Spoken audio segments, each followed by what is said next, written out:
दोस्तों, आज की कहानी दानियाल नामी शख्स की है जो कि एक आम सा लड़का है। Please my channel subscribe, like, share. आज से 7 साल पहले एक लड़की हमारे घर आई। वो मेरी अम्मी की दोस्त की बेटी थी। तब हमारी पहली मुलाकात हुई। उनके जाने के बाद अम्मी ने मुझे बताया कि इस लड़की के साथ तुम्हारा रिश्ता कर रही हूँ। तब मैं बहुत खुश हो गया क्योंकि मैं किसी और को पसंद भी नहीं करता था। वो एक दिन हमारे घर रहे। हमारी काफी अच्छी अंडरस्टैंडिंग हो गई। एक माह बाद मैं और अम्मी भी उनके घर गए। तो मैंने लड़की से पूछा कि मेरी अम्मी तुम्हारे साथ शादी का सोच रही हैं, तो तुम अपना बताओ। लड़की ने मुझे बताया कि उसका बचपन से ही उसकी अम्मी के कजन से रिश्ता हुआ है। उसने कहा कि मैं नहीं चाहती कि मेरी शादी उस लड़के से हो, मगर मेरी अम्मी बहुत सख्त हैं। मैंने लड़की से पूछा कि तुम मुझसे शादी करोगी? तो उसने कहा कि मैं सोच के बताऊंगी, मुझे कुछ टाइम दो। 2 माह गुजरने के बाद उसका मैसेज आया, मैं राजी हूं। तो मैंने भी अम्मी को बताया कि आप रिश्ता लेकर जाओ। मेरी अम्मी रिश्ते की बात करने के लिए उसकी अम्मी के घर गई। उसकी अम्मी ने साफ इनकार कर दिया। अम्मी ने घर आकर मुझे बताया, तो फिर मैंने लड़की से बात की। लड़की ने मुझे कहा कि अगर अब मैंने शादी करनी है तो सिर्फ आपसे करनी है और किसी से नहीं करूंगी। मैं खुद लड़की की अम्मी से मिलने के लिए गया ताकि मैं उनको हम दोनों के बारे में बता सकूं। जब लड़की की अम्मी के साथ मेरी बात हुई तो उन्होंने कहा कि बेटा, मैं मजबूर हूं, बचपन से रिश्ता किया हुआ है और अगर टूट गया तो रिश्तेदारी खराब हो जाएगी। तो मैं उसकी अम्मी की बात समझ गया कि वो भी मजबूर है। मैंने लड़की की अम्मी को कहा कि मुझे लड़की से बात करनी है। तो उसकी अम्मी ने इजाजत दे दी।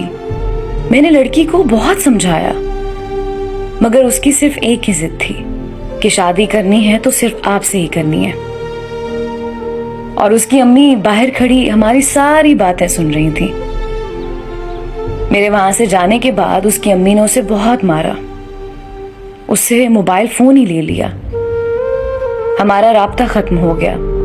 2 दिन के बाद उसके कजिन के नंबर से मैसेजेस आने लग गए। उसने बताया कि आपके जाने के बाद अम्मी ने मुझे बहुत मारा है और मोबाइल फोन ही ले लिया। अब मैं खुद कजिन के नंबर से आपसे बात कर रही हूँ। जब तक हालात ठीक नहीं होते, कभी वो कजिन के घर चली जाती और कभी उसकी कजिन उसके घर आ जाती। ये सिलसिला यूं ही चलता रहा। एक दिन ऐसा हुआ कि उसकी कजिन खुद वो लड़की बनकर मुझे मैसेज करने लगी। मुझे नहीं मालूम था कि ये उसकी कजिन है।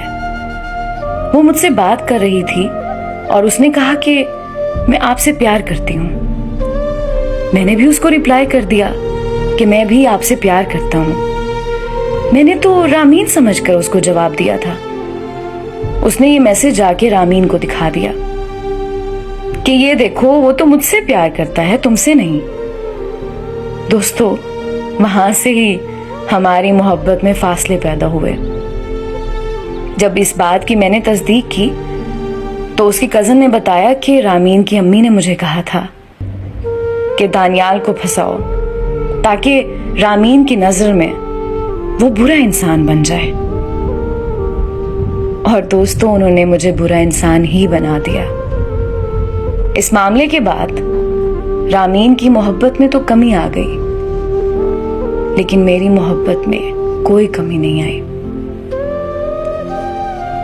दोस्तों, मेरी आप सबसे एक नसीहत है कि मोहब्बत के मामले में कभी किसी भी रिश्ते पर एतबार न करें, क्योंकि आप नहीं जानते कि आपकी मोहब्बत में कौन सा रिश्ता कैसे और कब खलल डाल रहा है। मेरी दुआ है अल्लाह से कि अल्लाह ताला हर मोहब्बत करने वालों के लिए आसानी पैदा करे।